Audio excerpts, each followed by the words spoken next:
এই যে আপনাকে 50 টাকা দিয়েছে, আপনি কি নেবেন? আপনি নিতে কি রাজি? আপনি 50 টাকা দিয়েছে আপনাকে, আপনি কি নিতে রাজি? দর্শক শ্রোতা, আসসালামু আলাইকুম। দর্শক, ইদানিং একটা বিষয় লক্ষ্য করছি, বিভিন্ন লোকাল বাসে, বিভিন্ন ট্রেনে, ফুটপাতের চায়ের দোকান থেকে শুরু করে বিভিন্ন শপিং মলগুলোতে হিজরাতের উৎপাত। সাধারণ মানুষদেরকে বিভ্রান্তকর পরিস্থিতির মধ্যে ফেলে চাঁদা আদায় করছে হিজড়ারা। এটা দেখতে খুবই দৃষ্টিকটু মনে হয়। দর্শক, শুরুতে আমি একটা ভিডিও দেখাবো যেখানে একজন ব্যক্তি মাত্র 50 টাকা চাঁদা দিয়েছিল, কিন্তু এই হিজড়া সে 50 টাকা নিবে না। তারপর ওই ব্যক্তিটির সাথে খুবই খারাপ আচরণ করেছে এবং সেই ব্যক্তিটি ভিডিও ধারণ করেছিল, যার কারণে হিজড়া তেমন খারাপ আচরণ করতে পারেনি। তবে আমরা লক্ষ্য করি বিভিন্ন লোকাল বাসে, বিভিন্ন ট্রেনে এই হিজড়ারা যদি চাঁদা চায়, তারপর যদি সেই চাঁদা তাদেরকে না দেয়, তাহলে এরা সেই মানুষদের সাথে খুবই খারাপ আচরণ করে এবং তারা এমন খারাপ আচরণ করে যেটা দেখতে খুবই দৃষ্টিকটু মনে হয়।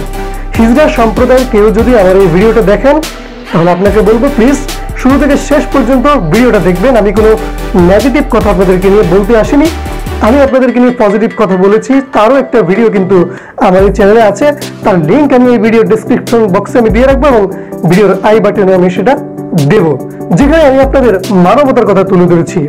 লকডাউনে যখন মানুষগুলো খেতে পড়তে পারছিল না, মানুষগুলো যখন অসহায় ছিল, তখন হিজড়া সম্প্রদায়ের কিছু মানুষ মানবতার হাত বাড়িয়ে দিয়েছিল।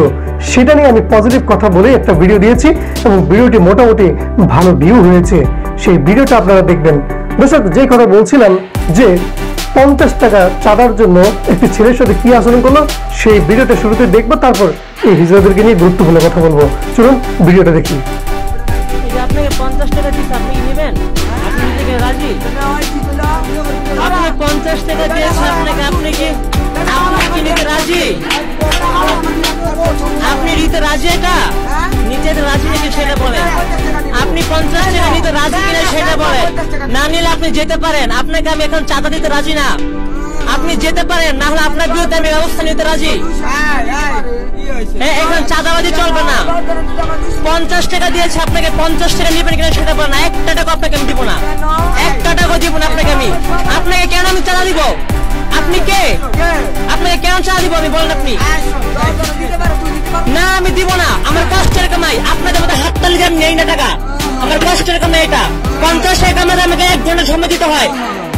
আপনি আসলেন না, নিয়ে গেলেন আমার 1 ঘন্টার পরিশ্রম। কতদিন না আসেন না, আপনি নিবেন কিনা সেটা বলেন। এখানে অযথা আপনি কাহিনী করবেন না, সিন ক্রিয়েট করবেন না।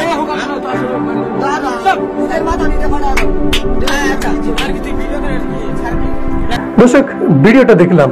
এই হিজড়া সম্প্রদায়ের মানুষ যারা আছেন, আপনাদের অনুরোধ করছি এবার কিছু কথা বলি আপনাদেরকে নিয়ে, শুনুন। দেখুন, আপনারা হয়তো হিজড়া, তৃতীয় লিঙ্গের মানুষ, কিন্তু আপনিও কোনো না কোনো মায়ের সন্তান, কোনো না কোনো বাবার সন্তান, কোনো না কোনো ভাইয়ের বোন কিংবা ছেলে, কি বলবো সেটা আমি বুঝি না, কিন্তু কোনো না কোনো মায়ের সন্তান, এটা নিশ্চিত। একবার চিন্তা করে দেখুন, যদি আপনার মার সাথে আপনি এই ধরনের আচরণ করতে পারবেন, আপনার বাবার সাথে আপনি এই ধরনের আচরণ করতে পারবেন, আপনার ভাই কিংবা কোনো নিকট আত্মীয়ের সাথে কি আপনি এই ধরনের আচরণ করতে পারবেন? পারবেন না। ধরলাম আপনার অসহায়, দেশে আপনাদের কর্মসংস্থানের ব্যবস্থা নেই, তাই আপনারা বিভিন্ন বাসে, ট্রেনে, শপিং মলে, বিভিন্ন অফিস আদালতে গিয়ে চাঁদা তুলে আপনারা জীবিকা নির্বাহ করছেন। দেখুন, সাধারণ মানুষও কিন্তু আপনাদেরকে অর্থ দিচ্ছে, কিন্তু কেউ যখন অর্থ দিচ্ছে না, সাহায্য দিচ্ছে না বা সাহায্য কম দিচ্ছে, তখন আপনারা যে পরিস্থিতি তৈরি করেন, নেচে গিয়ে হাতের তালি দিয়ে, এটা দেখতে খুবই দৃষ্টিকটু মনে হয়। এবং এমন হিজড়া আছে, যদি চাঁদা না দেয় তাহলে আপনাদের বিশেষ অঙ্কটা আপনারা দেখান। একবার চিন্তা করে দেখুন, হিজড়া হওয়ার আগে আপনি কিন্তু একজন মানুষ। একজন মানুষ হয়ে কখনো এই ধরনের কাজ সমীচীন না, উচিত নয়। তাই আপনাকে বলবো, আমার এই ভিডিওটা আপনি পজিটিভ ভাবে নেবেন যদি আপনি হিজড়া সম্প্রদায়ের মানুষ হন। সেই সাথে সাধারণ মানুষদেরকে বলবো, দেখুন, আসলে দেশে এদের কোনো কর্মসংস্থান নেই, এদের জন্য কোনো কাজের ব্যবস্থা নেই, তাই এরা বিভিন্ন লোকাল বাসে, বিভিন্ন ট্রেনে কিংবা বিভিন্ন দোকানপাটে গিয়ে চাঁদা তুলছে। যদি আমরা তাদেরকে চাঁদা না দিই, আমরা ভালোভাবে ওদেরকে বিদায় দিতে পারি বা আমাদের সামর্থ্য অনুযায়ী আমরা ওদেরকে সাহায্য করতে পারি, সেটা আমরা করি, আমরা জানি, কিন্তু এই হিজড়ারা বুঝে না। যাই হোক দর্শক শ্রোতা, আমি এদেরকে নিয়ে তেমন কোনো কথা বলতে চাই না, শুধু সরকারের প্রতি অনুরোধ করতে চাই, আসলে এদের জন্য একটা ব্যবস্থা করা উচিত।